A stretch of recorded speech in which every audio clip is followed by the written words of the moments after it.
మరికొద్దిసేపట్లో ఉపరాష్ట్రపతి పదవి కోసం జరుగుతున్నటువంటి ఎన్నికకు పోలింగ్ జరగబోతుంది. దీనికి సంబంధించి ఇప్పటికే ఎన్డీఏ ఎంపీలందరూ కూడా ప్రహ్లాద్ జోషి నివాసంలో జరుగుతున్నటువంటి ఈ బ్రేక్ఫాస్ట్ మీటింగ్కి హాజరయ్యారు. సో మీటింగ్ నుంచి నేరుగా పార్లమెంటుకు బయలుదేరి అక్కడ జరిగేటటువంటి ఏదైతే పోలింగ్లో పాల్గొనబోతున్నారు. మనతో మాట్లాడేందుకు జనసేనకు సంబంధించినటువంటి ఇద్దరు ఎంపీలు కూడా ఉన్నారు. మొదట బాలశౌరి గారితో మాట్లాడే ప్రయత్నం చేద్దాం. సార్, ఈరోజు జరుగుతున్నటువంటి ఎన్నికను మనం చూస్తూనే ఉన్నాము. ఒకవైపు అటు ఎన్డీఏ కావచ్చు, ఇండియా కూటమిలు రెండు కూడా పోటీ పడుతున్నటువంటి పరిస్థితులు, కానీ ఎన్డీఏ మాత్రం పూర్తి స్థాయిలో తమ బల ప్రదర్శన చేస్తున్నట్టుగా కనిపిస్తుంది.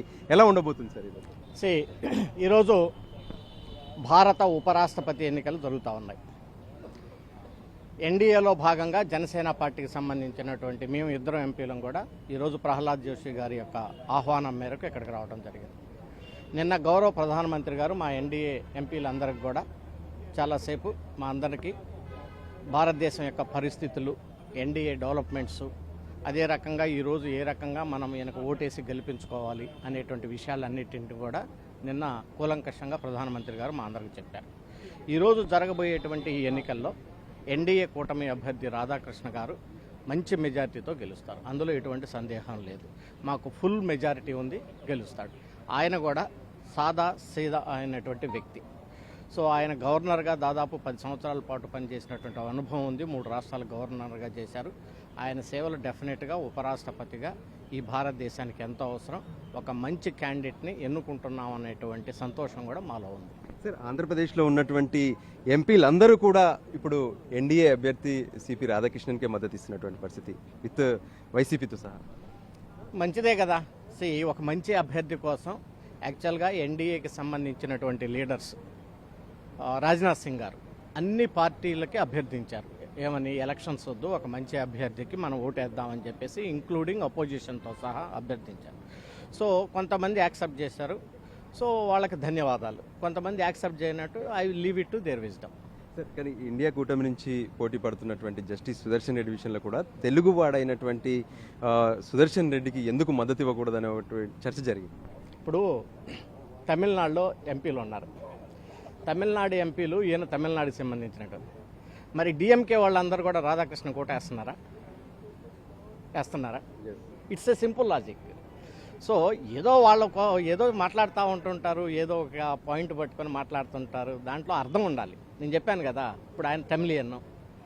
సో డిఎంకేకి చాలా బలం ఉంది. వాళ్ళందరూ ఓట్లు వేయొచ్చు కదా. నేషన్ అనేది ఇంపార్టెంట్. ఎస్, పార్టీ, ఒక నిబద్ధత, ఒక క్రమశిక్షణ, ఇవి అవసరం. Thank you sir. సార్, మీరు చెప్పండి, ఈరోజు జరిగేటటువంటి ఎన్నికకు మొదటిసారి, అంటే ఉపరాష్ట్రపతి ఎన్నికల్లో మొదటిసారి మీరు ఓటైపోతున్నారు, తొలిసారిగా ఎంపీ గెలిచాక. సో దీనికి సంబంధించినటువంటి ఆ ఓటింగ్ ప్రాసెస్ అనేది మీరు తెలుసుకున్నారా? ఎలా ఉంది? అందరికీ నమస్కారం. ఈరోజు వైస్ ప్రెసిడెంట్ ఎలక్షన్, ఉపరాష్ట్రపతి ఎలక్షన్ జరగటం, దాని గురించి ఆల్రెడీ నిన్న మాకు ఒక డెమో క్లాస్ లాగా కిరణ్ రిజ్జు గారు మన కుమారస్వామి గారి ఇంట్లో లంచ్తో పాటు ఇవ్వటం జరిగింది, ఎలా ఇవ్వాలి అనే ఇన్స్ట్రక్షన్స్. అలాగే నిన్న మోదీ గారు కూడా ఎన్డీఏ కూటమి అభ్యర్థులందరినీ పిలిచి ఎలా చేయాలి, ఏం చేయకూడదని చెప్పడం జరిగింది. Including how we are building the nation, NDA అనేది ఎంత ఇంపార్టెంట్ ఈ నేషన్కి అనే విధంగా చెప్పడం జరిగింది.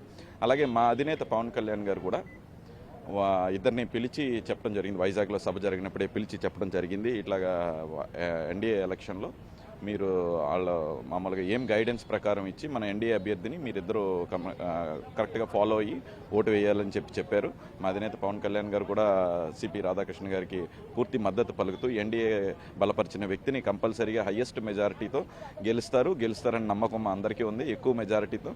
అండ్ ఇంకా తెలుగువారు అది అన్నది బాలశౌరి గారు చెప్పారు ఆల్రెడీ, తమిళనాడు ఆయన డిఎంకే వేస్తే ఇంకా ఎక్కువ వచ్చేస్తాయని. So definitely our candidate with our party leadership guidance and with all the instructions followed, మేము నేర్చుకునే మొత్తం అన్నీ కూడా నేర్పించినవన్నింటినీ కూడా ఫాలో అవుతూ, మొబైల్ తీసుకెళ్ళకూడదు, పెన్ తీసుకెళ్ళకూడదు, ఓటు వేయడానికి పెన్ను కూడా అక్కడే ఇస్తారు, దాన్ని ఫోరెన్సిక్కి కూడా అవసరమైతే పంపించే విధంగా, దాన్ని స్టోర్ చేసే విధంగా ఉంటుంది.